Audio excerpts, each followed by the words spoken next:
واقعہ حضرت خالد بن ولید رضی اللہ عنہ قسط نمبر 88 اپنا اسلامک اسٹوڈیو۔ امیر المومنین حضرت عمر رضی اللہ عنہ کے پاس جاسوسی کا بڑا ہی عقلمند اور قابل اعتماد نظام موجود تھا۔ ایسا کہنا غلط ہوگا کہ بن سامر اتفاق سے اپنے جاسوسوں کو نہ ملتا، وہ اپنے عیسائی دوستوں سے بد دل نہ ہوتا تو اس کے سینے سے کوئی راز نہ ہی نکلتا اور حضرت عمر کو پتہ ہی نہ چل سکتا تھا کہ مصر کے حالات کیا ہیں اور ہرقل کے ارادے کیا۔ مسعود اور اس کے دونوں ساتھی مصر میں جاسوسی کے لیے گئے تو تھے، اس سے پہلے بھی جاسوسوں کو وہاں بھیجا گیا تھا اور سپہ سالار عمرو بن عاص نے اپنے طور پر مصر جاسوس بھیجے تھے، کیونکہ مصر کی فتح ان کے دل و دماغ پر ہر وقت غالب رہتی تھی اور انہیں پوری امید تھی کہ ایک نہ ایک دن امیر المومنین انہیں مصر پر فوج کشی کی اجازت دے ہی دیں گے۔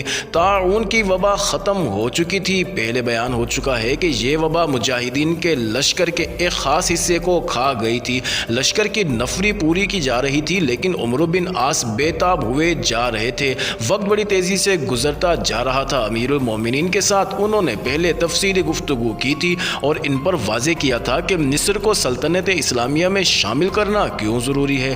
وبا ختم ہو گئی تو عمرو بن عاص نے حضرت عمر کی طرف پیغام بھیجا جس میں اجازت چاہی کہ وہ مصر کی طرف پیش قدمی کریں۔ انہوں نے حضرت عمر کو لکھا کہ مصر سے جو اطلاع مل رہی ہیں ان سے یہ خطرہ نظر آ رہا ہے کہ ہم نے مزید وقت ضائع کیا تو ہرقل شام پر فوج کشی کر دے گا، یا تازہ اطلاعات کے مطابق شام کے عیسائی قبائل کو بغاوت پر اکسایا جائے گا۔ اگر بغاوت ہو گئی اور مجاہدین کے لشکر بغاوت ختم کرنے میں مصروف ہو گئے تو ہرقل یقیناً حملہ کرے گا اور اس کا انجام شکست ہی ہو سکتا ہے۔ تفصیل سے بیان ہو چکا ہے کہ حضرت عمر مصر پر حملے کے حق میں تھے، لیکن وہ اپنے مصاحبوں اور صحابہ کرام سے صلح مشورہ کیے بغیر کوئی کام نہیں کرتے تھے۔ صحابہ اور دوسرے مصاحبین میں کچھ تو اس کے حق میں تھے اور زیادہ تر اس کے خلاف تھے۔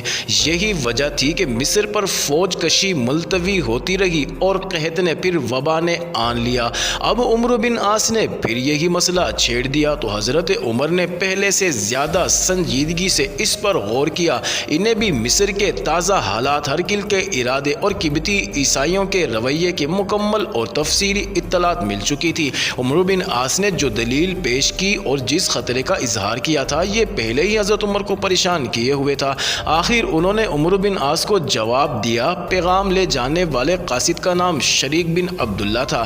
اس وقت عمرو بن عاص سریان کا محاصرہ کیے ہوئے تھے۔ قاصد آ پہنچا اور پیغام دیا۔ اس میں حضرت عمر نے لکھا تھا کہ طاعون نے ہمارے لشکروں کی تعداد کم کر دی ہے، فلسطینی مسلمانوں سے کہو کہ وہ تمہارے لشکر میں شامل ہو جائیں اور مصر کی طرف پیش قدمی کریں۔ اس دور میں لشکر اسی طرح رضاکارانہ طور پر تیار کیے جاتے تھے۔ حضرت عمر نے آگے چل کر لشکر کو باقاعدہ فوجی بنا دیا اور ان کی تنخواہیں مقرر کر دی تھی۔ عمرو بن عاص اسی حکم کے منتظر تھے۔ انہوں نے محاصرہ معاویہ بن ابی سفیان کے سپرد کیا اور بیت المقدس جا پہنچے۔ وہاں مزید وقت ضائع نہیں کرنا چاہتے تھے، اس لیے انہوں نے جلدی میں لشکر اکٹھا کر لیا اور کچھ نفری پہلے لشکر سے لے لی اور کوچ کر گئے۔ بعض مورخوں نے لکھا ہے کہ عمرو بن عاص کے ساتھ جو لشکر تھا اس کی تعداد 3500 تھی اور بعض نے تعداد 4000 لکھی ہے۔ اس لشکر میں گھڑ سوار دستے زیادہ تھے۔ لشکر کی تیاری سے پہلے ہی عمرو بن عاص نے حضرت عمر کے قاصد کو جوابی پیغام دے دیا تھا جس میں لکھا تھا کہ وہ فلسطین اور شام سے کمک نہیں لینا چاہتے تاکہ یہ علاقے کمزور نہ ہو جائیں۔ ان کے لیے کمک مدینہ سے بھیجی جائے جو انہیں مصر کے راستے میں ملے۔ انہیں پوری امید تھی کہ مدینہ سے انہیں اچھی خاصی کمک مل جائے گی۔ وہ جانتے تھے کہ جو لشکر وہ ساتھ لے جا رہے ہیں یہ دیار غیر میں جا کر لڑنے کے لیے کافی نہیں۔ عمرو بن عاص نے کوچ میں جلد بازی اس لیے کی تھی کہ انہیں یہ خبر مل گئی تھی کہ مدینہ میں اور ایوان خلافت میں جو حضرات مصر پر فوج کشی کے خلاف تھے وہ پہلے سے زیادہ زیادہ سرگرم ہو گئے ہیں اور حضرت عمر کا گھیراؤ کر کے انہیں قائل کرنے کی کوشش میں لگے ہوئے ہیں کہ وہ اپنا حکم واپس لے لیں۔ ان میں سر فہرست حضرت عثمان بن عفان رضی اللہ عنہ تھے۔ وہ کوئی معمولی حیثیت اور عام سی عقل و دانش کے فرد نہیں تھے، ان کا ایک مقام تھا جسے حضرت عمر رضی اللہ عنہ بڑے ہی احترام کی نگاہ سے دیکھتے تھے۔ عمر بن عاص کو یہ خدشہ نظر آیا کہ ایسا نہ ہو کہ امیر المومنین ان سے متاثر ہو کر مصر پر فوج کشی ملتوی کر دیں۔ تاریخ میں یہ واضح نہیں کہ عمر بن عاص کو مدینہ کی یہ خبر کس نے دی تھی۔ غالباً خیال ہے کہ یہ خبر دینے والا حضرت عمر کا قاصد شریک بن عبداللہ ہے۔ مدینہ سے وہی آیا تھا اور اسے بہتر معلوم تھا کہ ایوان میں کیا ہو رہا ہے۔ معروف مورخ ابن عبد الحکم نے چند ایک مورخوں کے حوالے سے لکھا ہے کہ عمر بن عاص کا یہ اندیشہ غلط نہیں تھا، انہیں جو خبر ملی تھی وہ صحیح تھی۔ حضرت عثمان بن عفان کو پتہ چلا تو وہ دوڑے دوڑے حضرت عمر کے ہاں پہنچے اور ان سے تصدیق کرائی کہ انہوں نے واقعی یہ حکم عمر بن عاص کو دے دیا ہے۔ خدا کی قسم امیر المومنین تو ایسی غلطی کرنے والا آدمی تو نہ تھا۔ حضرت عثمان نے کہا تیرا حکم غلط ہے اور جسے تو نے حکم بھیجا ہے وہ آدمی بھی ٹھیک نہیں۔ حضرت عمر نے چونک کر حضرت عثمان کو ایسی نظروں سے دیکھا جن میں حیرت تھی اور یہ سوال بھی تھے کہ عمر بن عاص جیسے سپہ سالار کو کہہ رہے ہیں کہ ٹھیک آدمی نہیں۔ خدا کی قسم عمر، حضرت عثمان نے کہا، عمر بن عاص سے میری کوئی عداوت نہیں، وہ نڈر اور بے دھڑک خطرہ مول لینے والا سالار ہے۔ خالد بن ولید کی طرح وہ اپنے آپ کو اور پورے لشکر کو بھی خطرے میں ڈال دیتا ہے۔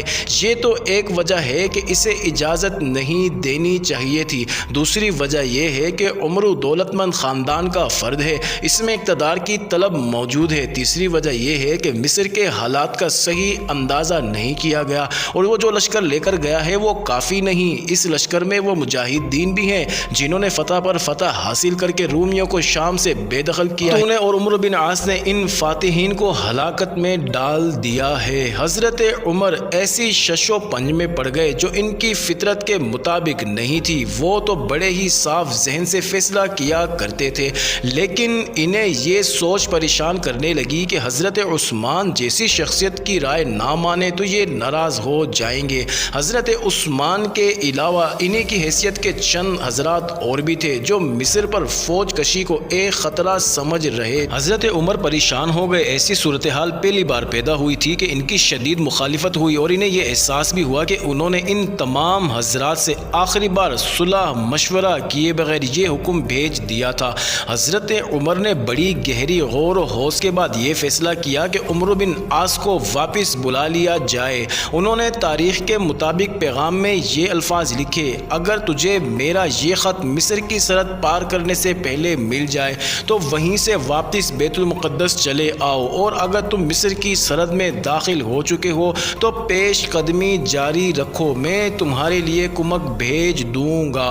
حضرت عمر نے یہ پیغام اپنے قاصد شریک بن عبداللہ کو دیا اور کہا کہ وہ کم سے کم رکے اور جس قدر تیز جا سکتا ہے جائے اور پیغام عمر بن عاص تک پہنچا دے۔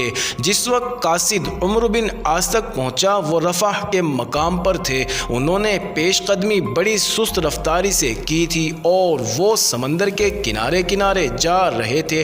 اس سست رفتاری کی وجہ یہ تھی کہ عمر بن عاص مدینہ کی کمک کے منتظر تھے جو انہیں یقین تھا کہ آ جائے گی۔ کمک کے آ جانے کے بعد وہ پیش قدمی کی رفتار تیز کرنا چاہتے تھے۔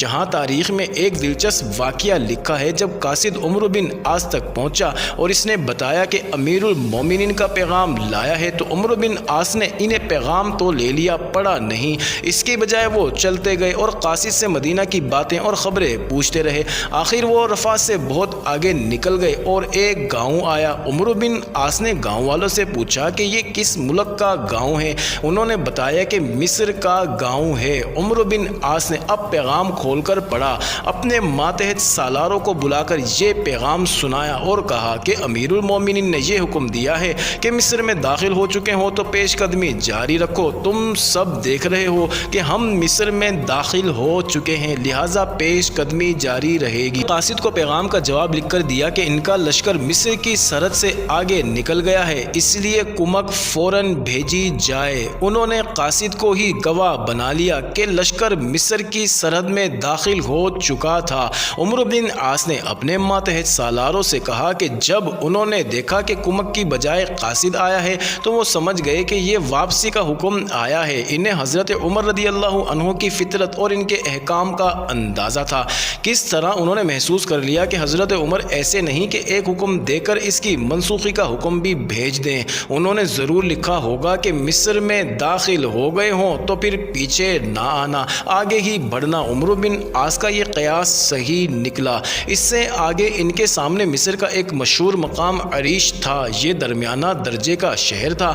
عمرو بن عاص نے اس شہر کو محاصرے میں لینا چاہا، لیکن وہ دیکھ کر حیران رہ گئے کہ وہاں رومی فوج کا ایک سپاہی بھی نہیں۔ مجاہدین نے شہر میں داخل ہو کر اس پر قبضہ کر لیا۔ اس سے آگے 70 میل دور مصر کا اتنا ہی بڑا ایک اور شہر فرما تھا۔ عمرو بن عاص بہت ہی خوش ہوئے تھے کہ انہوں نے رومیوں کو بے خبری میں آ لیا ہے اور وہ اگلا شہر بھی اسی طرح فتح کر لیں گے۔ انہوں نے ایسی پریشانی کا اظہار کیا ہی نہیں کہ کمک ابھی نہیں پہنچی، لیکن یہ عمرو بن عاص کی خوش فہمی تھی۔ ان کا لشکر جو ہی مصر کی سرحد میں داخل ہوا تھا، مصر میں مقوقس اور جنرل اطربون کو اطلاع مل گئی تھی۔ مصر کے حکمران مقوقس نے یہ بہتر سمجھا کہ مسلمانوں کے لشکر کو اور آگے آنے دیا جائے۔ اس نے اطربون سے مشورہ کیا کہ عریش سے فرما تک 70 میل لمبا چوڑا صحرا ہے، مسلمانوں کو صحرا میں شکست نہیں دی جا سکتی، انہیں آگے آنے دیا جائے۔ اطربون نے مقوقس کا مشورہ قبول کر لیا اور بڑی تیزی سے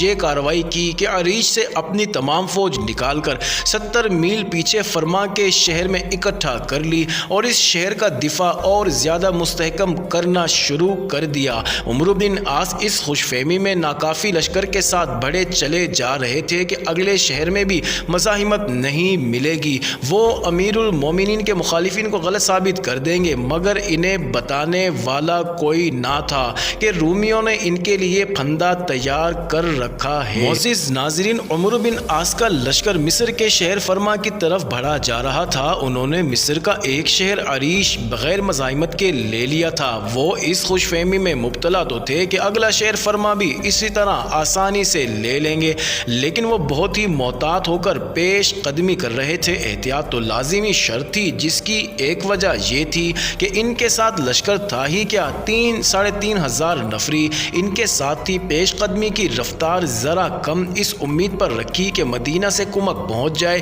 پھر ایک وجہ یہ بھی تھی کہ عمرو بن عاص جیسے ہوش مند اور تجربہ کار سالار یہ عنصر تو نظر انداز کر ہی نہیں سکتے تھے کہ رومی فوج مقابلے میں آئے گی ہی نہیں۔ وہ سب صحرائی علاقہ تھا۔ مجاہدین اسلام کا لشکر اونٹوں کی طرح بڑے آرام سے اور اطمینان سے چلا جا رہا تھا، جیسے اس کے نیچے ہموار اور بڑی پکی زمین ہو۔ رومی حکمران مقوقس نے ٹھیک ہی کہا تھا کہ صحرا میں مسلمانوں کو شکست دینا کوئی آسان کام نہیں۔ پہلا پڑاؤ کیا گیا، مدینہ سے کمک تو نہ آئی۔ حلب سے حدید بن مومن خزرج اپنی بیوی شارینہ کے ساتھ پہنچا اور سپہ سالار عمرو بن عاص سے ملا۔